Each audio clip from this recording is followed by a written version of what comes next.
Hello, Casey from the Interweb Kaiju here. Happy Wildeye Week.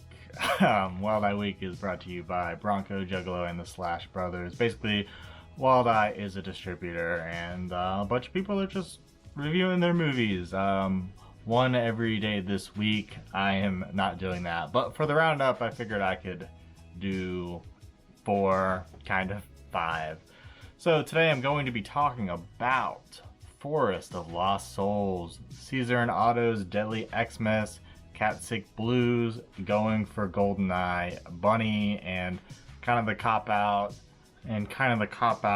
Japanese bodybuilder from hell, but I will tell you why it's included in a little bit.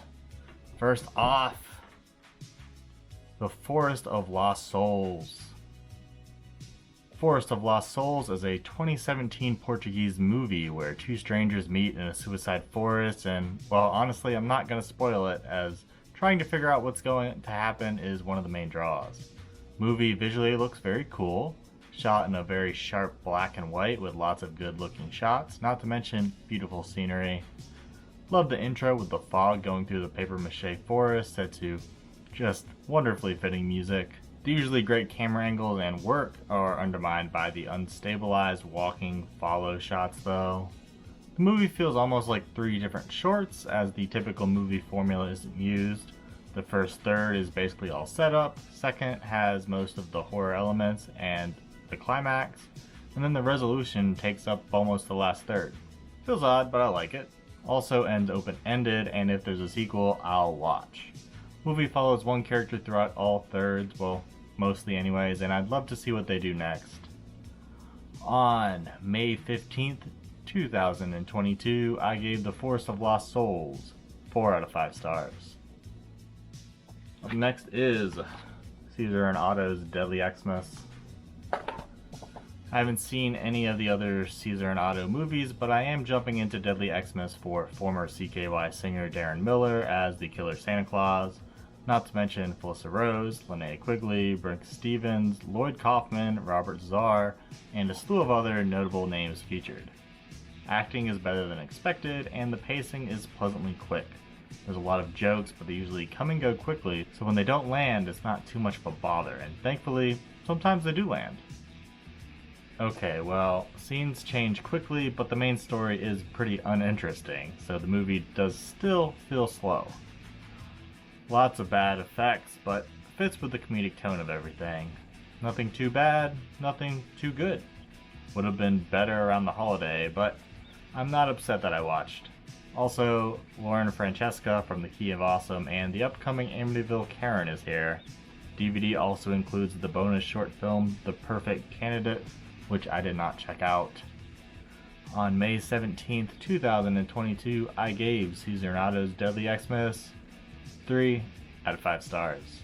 Catsick Blues. Male lead nails the role, especially the physical acting. Cat costume is a wonderful aesthetic.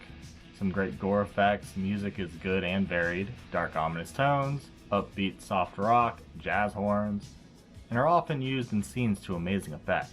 The problem is that these things aren't good enough to cover the fact that the story outline is a mess. Francis, the catalyst for the protagonist's story arc, is absent after his initial scene until the end. Are we supposed to feel bad for him? How did Ted end up the way he is, and where did he get this ritual idea?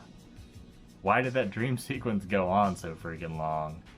Leaving some things unexplained is fine, but the movie fills up time that could have been spent on answers, story development, or character development with nonsense. Again, movie has a lot of good stuff, but overall it just left me frustrated. Also, should note that this movie is frequently bizarre and absurd, but usually in a way that is too wacky to be scary, but at the same time too real to be fun. On October 8th, 2021, I gave Catsick Blues 3 out of 5 stars.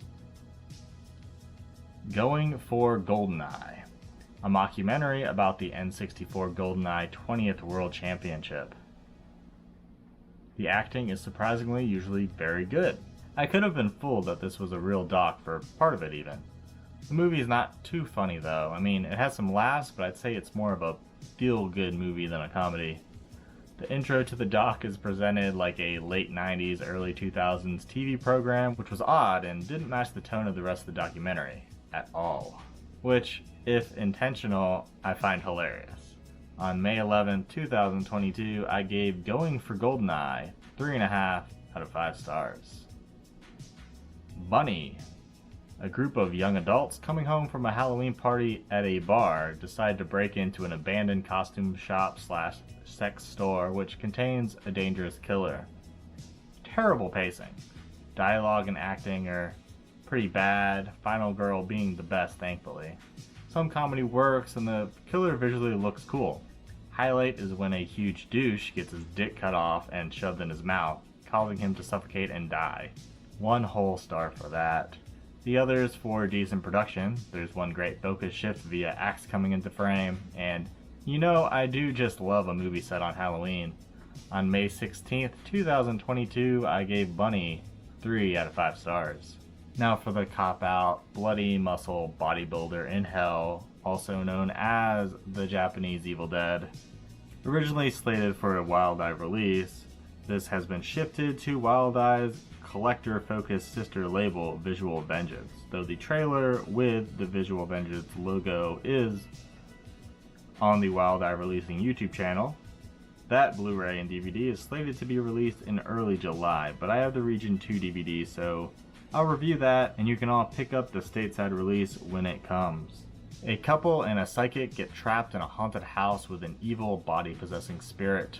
Movie is quick-paced. Not just the constant attacking, but also shot changes, and a lot of the shots are interesting. Disembodied head attached to and moving via disembodied hand is wonderful. Lots of imaginative things on display. I like most of the music choices, piano for relief, metal riffs for action.